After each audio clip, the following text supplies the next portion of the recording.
నమస్తే friends, welcome back to our channel ఓ మగువ ఛానల్కి స్వాగతం సుస్వాగతం. నవరాత్రుల్లో మహాకాళి, మహాలక్ష్మి, మహాసరస్వతులను పూజిస్తారు. పుస్తక రూపిణి అయిన సరస్వతీ పూజ మూలా నక్షత్రంలో మొదలుపెట్టి శ్రవణంతో సమాప్తి చేస్తారు. ఈమె విద్యలకు అధిష్టాన దేవత. ఈమె పరాశక్తికి స్వాత్వికాంశ. పరాశక్తి మహాసరస్వతి అవతారాన్ని ధరించింది. ఈ గాథ దేవీ భాగవతంలో మార్కండే పురాణంలో ఉంది.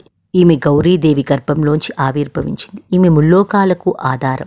ఈ తల్లే శుంభాది దైత్యులను సంహరించింది. ఈమె మహాసరస్వతి. పూర్వం శంభుని అసురులు ముల్లోకాలను ఆక్రమించారు. మదబలం వల్ల దేవతలను హవిస్సులను కూడా హరించసాగారు. దేవతల అధికారాలని వారే చేజిక్కించుకున్నారు. అప్పుడు దేవతలు పరాశక్తిని గుర్తుకు తెచ్చుకుని స్తోత్రం చేశారు. దేవతలు స్తోత్రం చేస్తుండగా పార్వతి గంగానదిలో స్నానం చేయడం కోసం వచ్చింది. ఆమె శరీర కోశంలోంచి పరాశక్తి యువతలికి వచ్చింది. ఇలా శరీర కోశంలోంచి వచ్చింది కాబట్టి పరాశక్తిని కౌశికి అన్నారు.